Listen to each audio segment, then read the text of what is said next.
Assalamualaikum warahmatullahi wabarakatuh. Selamat siang para mahasiswa. Hari ini kita kembali belajar pada mata kuliah profesi kependidikan kejuruan. Dan pada hari ini kita akan melanjutkan pada bab yang telah kita pelajari pada pertemuan yang ke-6 minggu lalu, yakni masih pada materi kompetensi guru SMK atau guru produktif.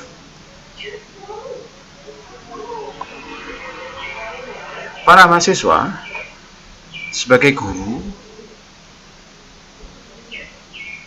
adalah profesi yang mampu mengantarkan sebuah atau sumber daya manusia untuk menjadi orang yang mempunyai intellectual capital. Intellectual capital itu adalah pengetahuan, informasi, intellectual property, pengalaman, kompetensi yang dapat digunakan untuk menciptakan nilai tambah dan menyebabkan keunggulan.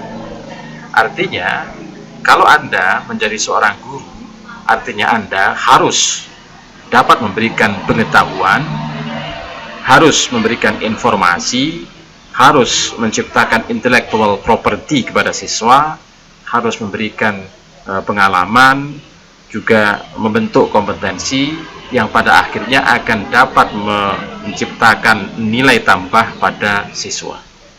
Karena intellectual capital itu adalah sangat dipengaruhi oleh yang namanya komitmen. Komitmen plus kompetensi itulah akhir dari intellectual capital. Nah, ini adalah suatu grafik yang arahnya X dan Y, di mana X-nya itu adalah komitmen dan Y adalah kompetensi. Seberapa besar nilai dari komitmen dan abilitas dari seseorang dan akan membentuk sebuah karakteristik seseorang. Nah, Y atau kompetensi itu terdiri dari pengetahuan dan pengalaman, sementara X atau komitmen itu indikatornya adalah berupa tingkat kerja kerasnya dan juga disiplin. Semakin X-nya semakin ke kanan artinya adalah positif, semakin ke kiri artinya adalah negatif, semakin Y-nya semakin ke atas berarti semakin tinggi, semakin positif, dan Y-nya ke bawah adalah negatif, gitu kan? Nah, kita awali sekarang. Apabila seseorang itu mempunyai komitmen yang tinggi, komitmennya tinggi kan, dan kemudian juga kompetensi dalam suatu bidangnya itu tinggi, itulah yang disebut dengan orang profesional. Jadi orang profesional itu dibentuk dari komitmennya yang tinggi dan juga kompetensinya yang tinggi. Apa komitmennya? Komitmennya adalah dia seorang pekerja keras, dia seorang disiplin. Orang yang profesional tentu dia orang pekerja keras dan dia adalah seorang yang disiplin. Orang yang mempunyai kompetensi yang tinggi pasti pengetahuan yang tinggi, pasti juga punya pengalaman. Selanjutnya, ini kalau kuadran yang paling sempurna, plus gitu kan. Kemudian yang ini, apabila orang itu mempunyai komitmen yang rendah, tapi sebenarnya dia mempunyai kompetensi yang tinggi. Komitmennya rendah bagaimana indikatornya? Dia tidak bekerja keras, dia tidak disiplin, walaupun dia sudah sebenarnya itu punya kompetensi yang tinggi. Dia punya pengetahuan dan pengalaman yang tinggi sebenarnya, tapi dia tidak seorang pekerja keras, dia tidak disiplin, hanya menghasilkan orang-orang yang banyak omong. Kemudian kuadran selanjutnya adalah apabila seseorang itu tidak mempunyai komitmen yang tinggi atau komitmennya rendah, kemudian kompetensinya rendah, itulah orang gagal. Jadi orang gagal itu indikatornya adalah komitmennya rendah, kompetensinya rendah. kompetensinya adalah pengetahuan dan pengalamannya rendah, komitmennya itu indikatornya dia tidak bekerja keras dan dia tidak disiplin.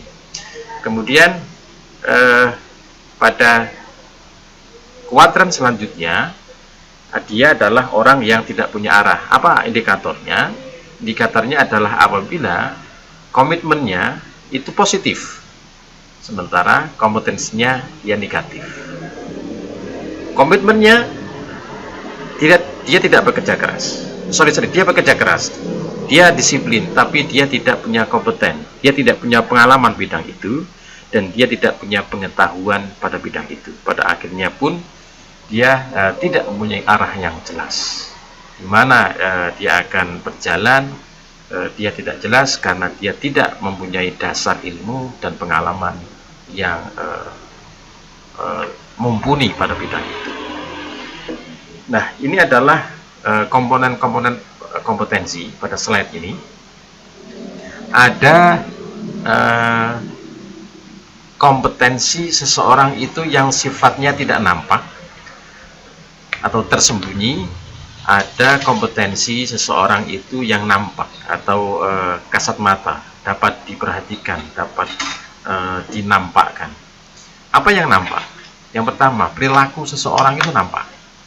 Apakah itu sesuai dengan norma, apakah itu tidak, itu kan nampak. Kemudian pengetahuan itu tercermin pada saat dia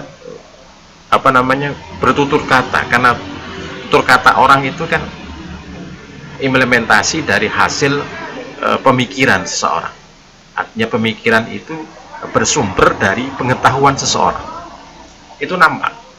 Kemudian keterampilan, skill orang kan nampak. Salah satu komponen dari sebuah kompetensi itu kan dia bersifat real atau bersifat nampak, dengan apa yang dikerjakan seseorang itu dapat diperhatikan oleh orang lain. Kemudian komponen kompetensi yang tidak nampak atau tersembunyi adalah sikap. Kemudian yang kedua adalah karakter, yang ketiga adalah motivasi, dan yang keempat adalah bakat. Bakat tentu kalau kasat mata dengan cepat kita mengetahui bakat seseorang tidak mungkin kita akan tahu. Kemudian motivasi orang dalam mempelajari sesuatu dan melakukan sesuatu, pasti kalau kita 1-2 kali kita bertemu dengan orang itu, pasti kita belum mengetahui motivasi apa yang ada di dalam dirinya. Kemudian karakter itu beberapa hal yang ada di situ. Tentu juga kita tidak bisa mengetahui karakter seseorang apabila kita mengetahui atau berjumpa baru sesaat. Nah, inilah gambaran. Ini adalah S. S itu sembunyi atau tersembunyi. N itu adalah nyata atau tampak atau real. Nah, di sini ada K, ada P, ada P, di sini ada K ya. K itu adalah keterampilan, nampak dari luar. Kemudian P itu adalah P yang ini ya. Ini adalah pengetahuan, nampak juga. Kemudian P yang kedua adalah perilaku. Perilaku nampak juga. Kemudian yang tidak nampak atau tersembunyi yang ada di dalam ini adalah BMK. B adalah bakat. M adalah motivasi. K adalah karakter. Itu tidak nampak. Nah, ini adalah jenis kompetensi dan profesi. Apa profesi itu akan selalu menghasilkan sebuah real, sebuah produk yang dihasilkan. Satu contoh misalnya, apabila seseorang itu menjadi seorang penyanyi misalnya, produknya tentu karya, tentu lagu, baik dalam bentuk CD atau kaset atau dalam MP3 dan sebagainya. Artinya ada karya, ada lagu yang telah dihasilkan oleh seorang penyanyi. Artis atau bintang film tentu ada film-film yang telah dibintangi artinya ada produk yang dihasilkan. Sementara kalau misalnya Anda seorang guru, apa produk yang dihasilkan? Tentu adalah pengetahuan yang terus bertambah dari seorang. Tadi pengetahuan itu kan nampak, karya itu kan nampak. Jadi seorang guru pada akhirnya akan terlihat atau ternampak pengetahuannya. Misalnya Anda seorang pilot, jam terbang pilot akan melahirkan keterampilan yang maksimal akan bertambah dari diri seorang pilot itu. Semakin jam terbangnya tinggi, pasti keterampilannya pun juga tinggi. Kasir adalah perilaku, dia semakin cepat dalam menghitung uang dan sebagainya, punya speed dalam bekerja.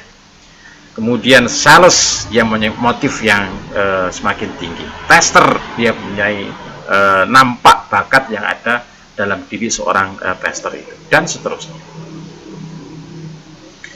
Nah, slide ini menggambarkan tingkatan dari seseorang yang mempunyai kompetensi, mulai dari bawah sampai atas, mulai dari pelaksana sampai puncak. Yang paling bawah adalah pelaksana, biasanya adalah ya lulusan-lulusan SMK, itu pelaksana. Kemudian lulusan S1 atau D4 itu pada tingkatan pengawas, atau biasanya disebut dengan supervisor, pengawas. Kemudian lebih tinggi dari pengawas, dia akan pada posisi madya, tingkat madya. Ini biasanya kalau sekolah itu dia S2. Pada posisi puncak, tingkat manajer itu adalah S3 atau puncak. Nah, bagaimana cara menilai atau mengukur kompetensi seseorang? Pada posisi puncak biasanya dinilai dengan referensi dari profesional. Bagaimana cara mengukur kompetensi dengan referensi profesional telah kita bahas pada bab sebelumnya, yaitu bab ke-6 atau pertemuan ke-6. Kemudian bisa saja dilakukan dengan assessment center melalui assessment, penilaian pusat penilaian. Nah, kemudian juga bisa dilakukan melalui psikotes, tapi jarang. Kalau psikotes itu sudah tingkatan madya. Kemudian tingkat madya juga bisa dilakukan pengukuran melalui behavioral interview atau biasanya disebut dengan wawancara. Nah, pengawas itu penilaian bisa saja melalui penilaian dari atas ke bawah, bawah ke atas, atau biasa disebut dengan penilaian 360 derajat. Nah, pelaksana itu dilakukan dengan dua hal ini biasanya, yaitu kuesioner, baik melalui metode ordinal atau Likert, ataupun melalui portofolio atau biodata. Kita lanjut.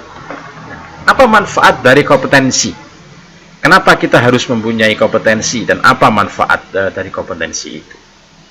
Yang pertama adalah kompetensi itu bermanfaat untuk memperjelas standar kerja dan harapan yang ingin dicapai. Ingin dicapai oleh siapa? Semuanya, pemberi kerja, yang melaksanakan pekerjaan, kemudian supervisor, kemudian secara global, secara nasional, makro pun juga mempunyai harapan, yaitu efektif dan efisien dari pekerjaan. Orang yang mempunyai kompetensi tinggi tentu dia mempunyai efektivitas kerja yang tinggi, atau biasa disebut dengan kinerja yang tinggi. Kinerja itu ukurannya adalah efektif dan efisien. Efisien itu berhubungan dengan waktu yang dibutuhkan untuk menyelesaikan sebuah pekerjaan. Kemudian efektif itu adalah ketepatan sasaran yang dicapai dalam pekerjaan. Kalau seorang mempunyai kompetensi yang tinggi, tentu dia mempunyai efektivitas dan efektif dan efisien yang tinggi dari hasil pekerjaan. Yang kedua, manfaat kompetensi sebagai alat seleksi karyawan. Yang ketiga, dapat memaksimalkan produktivitas dari hasil pekerjaan. Tadi saya mengatakan, kalau orang yang mempunyai kompetensi yang tinggi, pasti dia mempunyai efektivitas yang tinggi, tentu produktivitasnya, hasil pekerjaannya pun juga semakin besar. Yang keempat, sebagai dasar untuk pengembangan sistem remunerasi atau biasa disebut dengan remun. Remun itu adalah manfaat finansial yang bisa dinikmati oleh pekerja sebagai hasil pekerjaan. Artinya dari sistem remun itu orang itu dibedakan dalam memberikan upah atau finansial berdasarkan hasil dari pekerjaan. Semakin banyak orang melakukan suatu pekerjaan harus mendapatkan remun yang lebih tinggi. Dan itu adil. Dia menyelesaikan suatu pekerjaan yang tinggi, tentu dia mempunyai kompetensi yang tinggi. Artinya semakin orang itu mempunyai kompetensi yang tinggi, dia akan semakin banyak mendapatkan manfaat finansial. Yang selanjutnya adalah dapat memudahkan adaptasi terhadap perubahan. Karena sifat pekerjaan itu selalu dan cepat berubah, maka orang yang mempunyai kompetensi itu dia salah satunya adalah mempunyai sifat adaptif atau cepat menyelesaikan lingkungan. Yang selanjutnya adalah dapat menyelaraskan perilaku kerja dengan nilai-nilai organisasi. Artinya di mana dia bekerja pasti mempunyai etika, dan itu hubungannya dengan nilai organisasi. Kita lanjut. Jenis-jenis kompetensi. Ada kompetensi kepribadian, ada kompetensi pedagogik, ada kompetensi profesional, ada kompetensi sosial, dan keempat-empatnya inilah yang menjadi kompetensi seorang guru. Minimal dia mempunyai 4 ini. Minimal.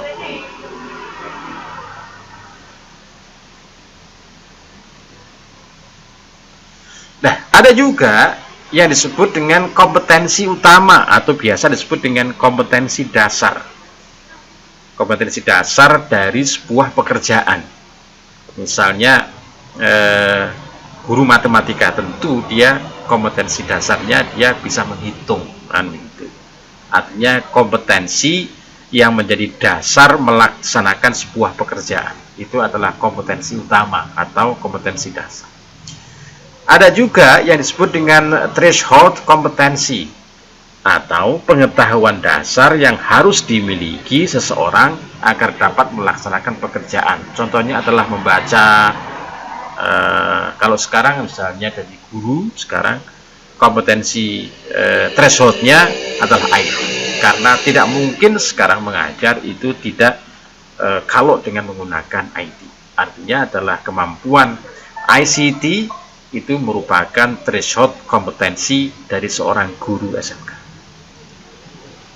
Yang selanjutnya adalah diferensiasi kompetensi atau kompetensi yang dapat membedakan karakteristik seseorang.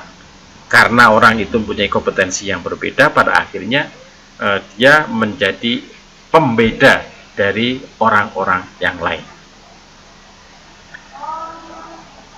Baik, kita lanjutkan hubungannya dengan hubungan antara kompetensi dan kinerja. Tadi sedikit saya singgung hubungannya. Semakin orang semakin mempunyai kompetensi yang tinggi, pasti dia mempunyai kinerja yang tinggi. Kinerja yang tinggi itu pasti dia mempunyai efektif dan efisiensi kerja yang tinggi pula. Nah, karena kenapa? Karena yang namanya kompetensi itu termasuk adalah intensi. Intensi itu biasa disebut orang mengatakan adalah intensif, dilakukan terus-menerus atau mempunyai kontinuitas. Orang sampai bisa melakukan sesuatu pekerjaan atau orang sampai bisa mempunyai kompetensi, dia mempunyai intensi terhadap suatu bidang. Tidak mungkin dia asal-asalan, tidak mungkin dia tidak mempunyai intensi. Artinya mempunyai kompetensi itulah ketercapaian dari sebuah intensi. Kemudian yang kedua, tidak mungkin orang mempunyai kompetensi kalau dia tidak melakukan tindakan, tidak melakukan action. Dan pada akhirnya kompetensi itu adalah hasil dari sebuah intensi, hasil dari sebuah tindakan. Tindakan yang dilakukan secara intensi itu akan menghasilkan sebuah kompetensi. Yang pertama. Yang kedua, kompetensi itu mengandung arti bahwa setiap karakteristik seseorang itu dapat membedakan tingkat kinerja seseorang.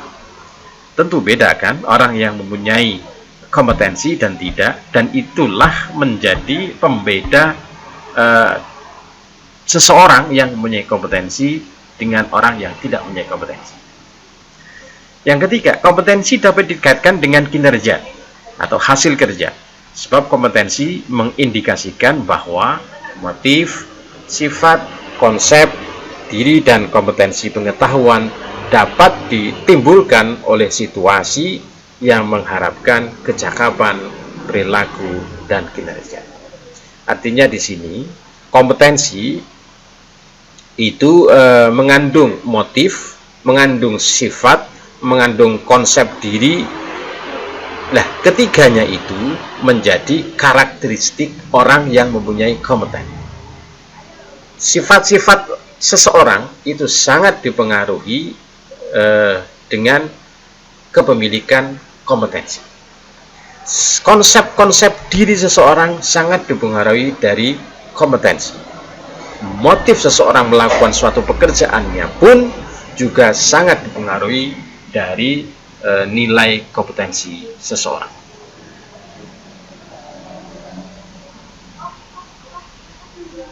Nah, kompetensi tadi yang saya sampaikan adalah pada akhirnya akan menjadi karakter dari seseorang. Motif, sifat, konsep pribadi atau self-konsep, pengetahuan, dan keterampilan, itulah karakteristik seseorang yang mempunyai kompetensi. Selanjutnya, manfaat dari kompetensi dalam rangka untuk menjadi acuan dalam seleksi atau rekrutmen karyawan.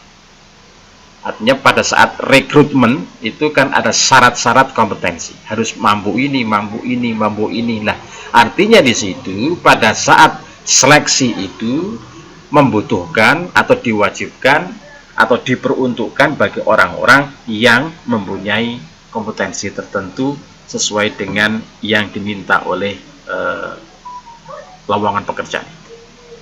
Yang kedua, manfaatnya untuk mengevaluasi kinerja organisasi dan jabatan.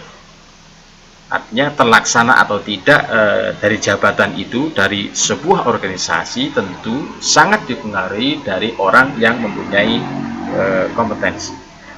Kalau orang mempunyai kompetensi pasti dia akan menghasilkan sebuah hasil kerja. Hasil kerja itulah yang disebut kinerja.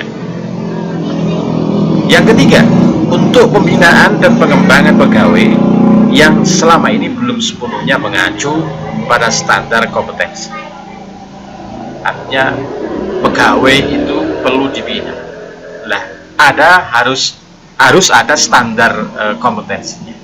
Nah, kompetensi standar itu menjadi acuan dalam pembinaan dan pengembangan pegawai dari sebuah organisasi.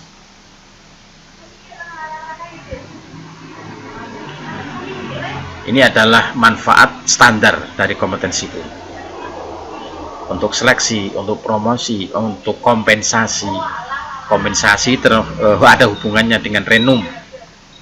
Kemudian ada manfaat untuk pelatihan, ada manfaat untuk penilaian personal.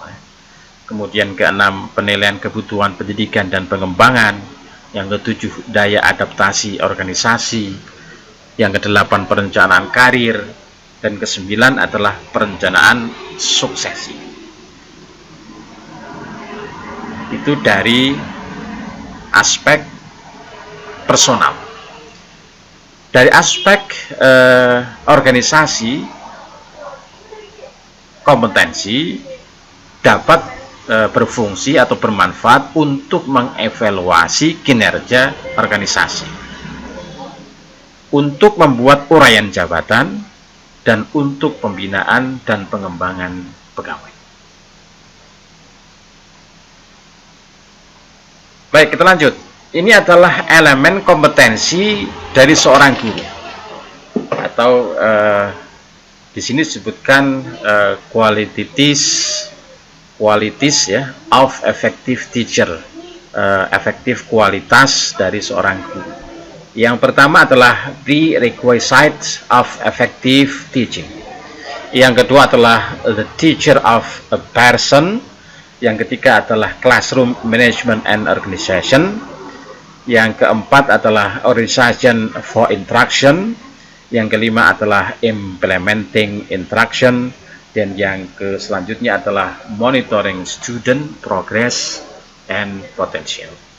Nah, apa itu yang dimaksud dalam slide ini? Mari kita ikuti pembahasan satu persatu.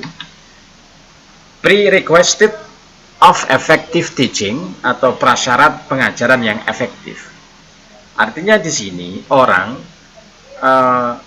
dapat menjadi seorang guru yang efektif ada minimal ada dua syarat. Yang pertama adalah penguasaan materi ajar. Ini mutlak dilakukan dan mutlak dimiliki seorang guru. Dan ini biasanya hubungannya dengan kompetensi profesional. Contoh misalnya, Anda menjadi guru SMK bidang otomotif. Tentu Anda akan dituntut atau wajib memiliki kemampuan penguasaan materi ajar bidang otomotif. Harus menguasai karena Anda bidang studinya itu. Dan itu ukuran dalam menilai tingkat kompetensi profesional. Yang kedua, Anda tidak cukup menguasai materi ajar saja, tapi karena guru harus menguasai metode mengajar. Dan inilah indikator tingkat kompetensi bidang pedagogi. Anda bisa mengajar yang baik karena Anda telah belajar bagaimana metode mengajar yang baik, dan itulah kompetensi pedagogi. Dan dari dua kompetensi ini, tingkat kompetensi profesional dan pedagogik ini yang menjadi nilai tertinggi dalam sertifikasi guru. Semua guru di Indonesia pasti punya cita-cita untuk tersertifikasi guru. Nilai yang paling tinggi dari sertifikasi guru itu sekali lagi dari aspek kompetensi profesional, yaitu penguasaan materi ajar, dan yang kedua adalah dari kompetensi pedagogik atau penguasaan metode mengajar. Nah, kemudian untuk kita mampu menguasai materi ajar maupun kita menguasai metode mengajar, itu tidak lepas dari pengalaman. Artinya di sini jam terbangnya memengaruhi. Semakin orang itu menjadi guru semakin lama, tentu penguasaan materi ajarnya itu idealnya semakin tinggi. Dan juga semakin lama seseorang menjadi guru, itu tingkat penguasaan metode mengajar pun juga semakin tinggi. Dan pada akhirnya, karena penguasaan materi ajar itu bagus, penguasaan metode mengajarnya bagus, maka dia mempunyai alasan untuk lulus dalam sertifikasi guru. Yang kedua, teachers of atau as a person, atau guru sebagai seorang pribadi. Ada 5 yang harus dilakukan guru sebagai seorang pribadi. Yang pertama adalah care. Yang kedua adalah promotion of enthusiasm. and motivation for learning. Yang ketiga adalah fairness and respect.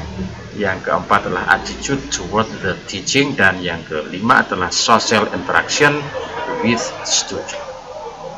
Apa artinya? Care. Care itu guru harus mampu memahami nilai-nilai dan keunikan setiap murid. Care punya sifat untuk menolong kepada siswa. Tidak mungkin menjadi guru yang baik kalau Anda tidak mempunyai rasa care yang tinggi terhadap siswa. Karena keberadaan guru pada hakikatnya adalah membantu siswa untuk mencapai ketercapaian pembelajaran dalam suatu materi ajar. Artinya ada kecenderungan harus membantu. Yang kedua adalah fairness and respect, memperlakukan murid secara terbuka dan penuh perhatian. Tidak mungkin fairness and respect itu bisa terwujud kalau Anda tidak mencintai murid Anda. Artinya harus mempunyai care, dan Anda harus mempunyai rasa cinta kepada anak didik kita atau siswa. Fairness and respect.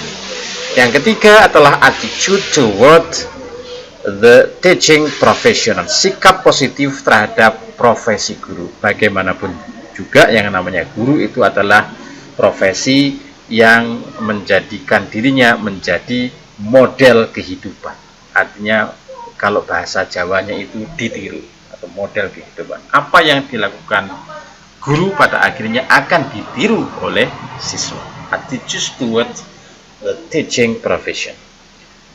Yang keempat adalah social interaction with student, mempunyai sikap interaksi sosial terhadap murid. Sebenarnya tidak hanya murid sebenarnya, tapi indikator utamanya adalah murid. Inilah yang menjadi indikator kompetensi sosial. Ada 4 kan? Salah satunya adalah kompetensi sosial.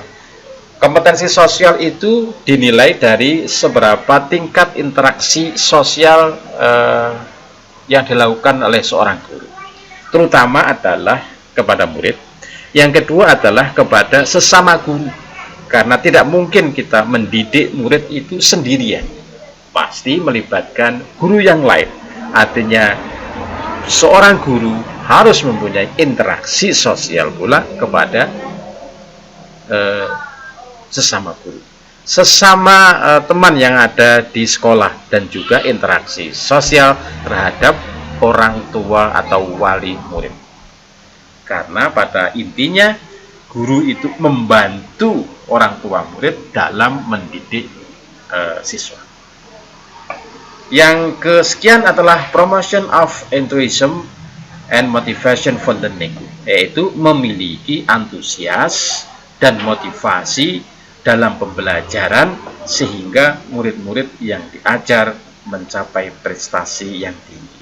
Motivasi itu dengan sendirinya harus dilakukan oleh seorang guru, karena guru itu juga seorang motivator atau pemberi semangat.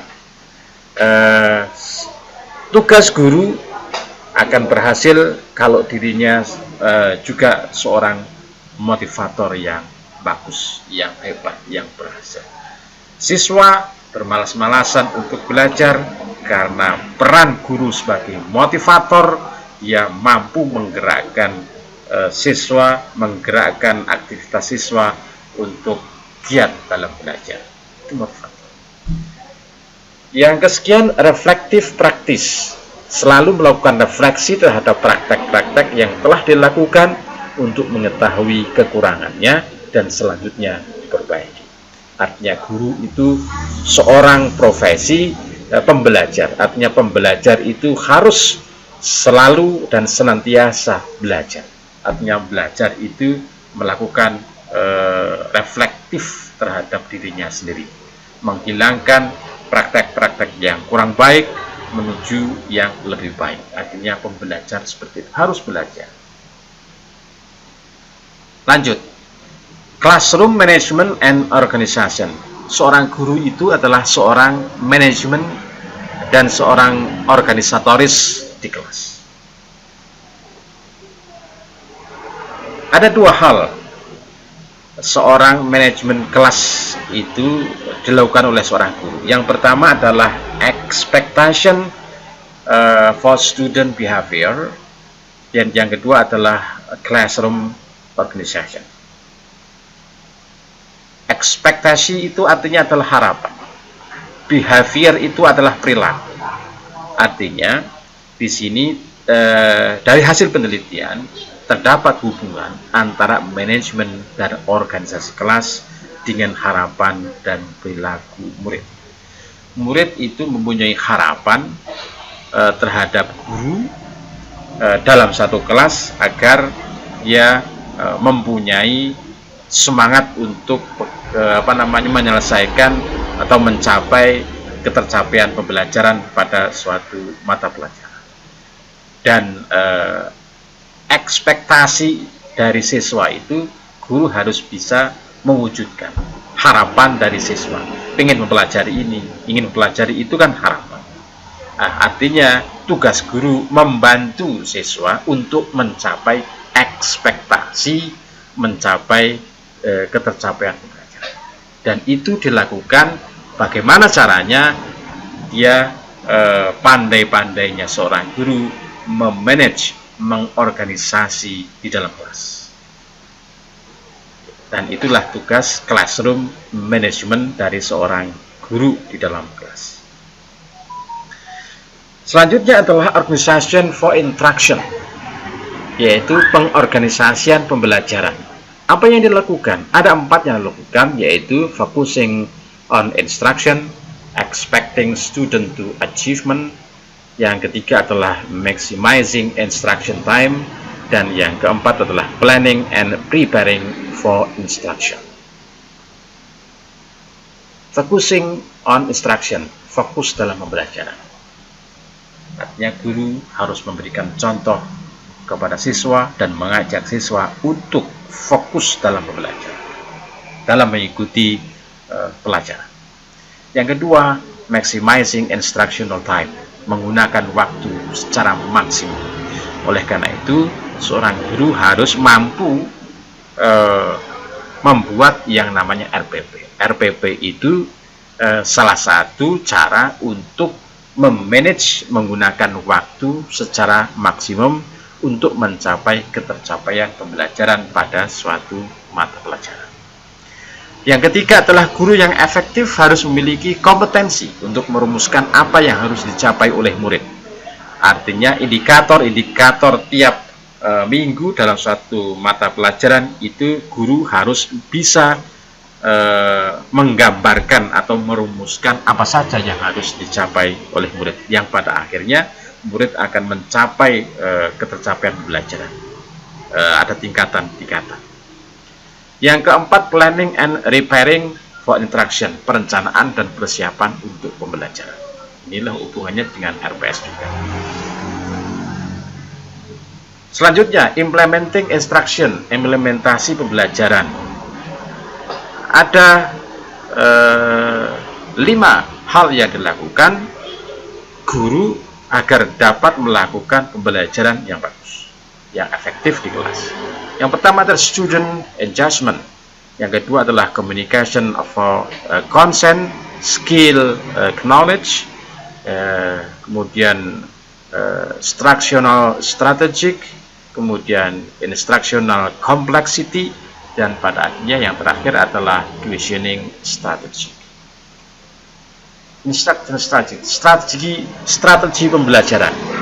Oleh karena itu perlunya guru dibekali mata pelajaran atau mata kuliah yang hubungannya dengan pedagogik atau pembelajaran, karena ada strategi pembelajaran, strategi mencapai hasil yang baik dalam pembelajaran. Yang kedua adalah guru harus memiliki kompetensi untuk mengkomunikasi materi pelajaran dan pengetahuan keterampilan. Artinya di sini komunikasi itu 2 arah. Tidak hanya guru saja yang memberikan materi, tapi juga diimbangi dengan respons guru harus pandai-pandai memancing respons dari siswa lewat pertanyaan, lewat kuis dan sebagainya. Itu adalah salah satu cara menjalin komunikasi yang komunikasi antara guru dan siswa. Communicational of contents and skill knowledge. Yang ketiga adalah interactional complexity.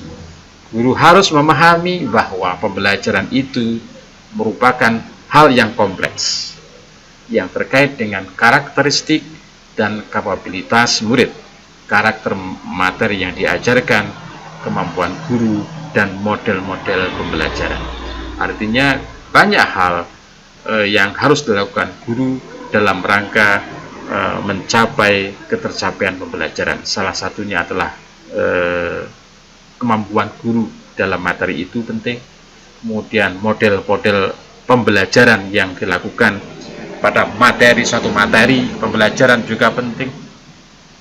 Kemudian masalah-masalah lain yang mengakibatkan keterserapan pembelajaran dari murid juga harus diperhatikan.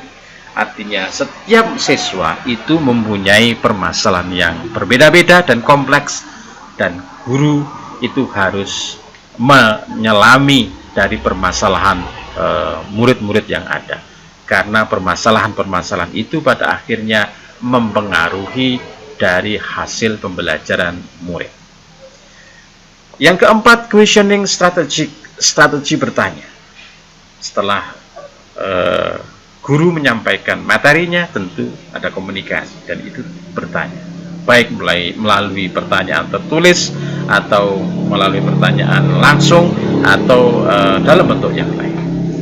Yang keempat adalah student engagement atau keterlibatan murid dalam setiap pembelajaran. Ini adalah aktivitas murid dalam mengikuti pembelajaran. Ini penting juga karena sesuatu hal yang tidak dilakukan dengan intensif atau intens tidak mungkin akan mencapai sebuah kompetensi.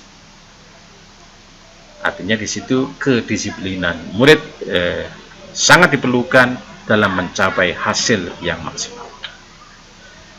Selanjutnya adalah monitoring student progress and potential, monitoring kemajuan dan potensi murid, atau di sini adalah seorang guru harus mampu menilai kemampuan dan kemajuan dari murid-muridnya.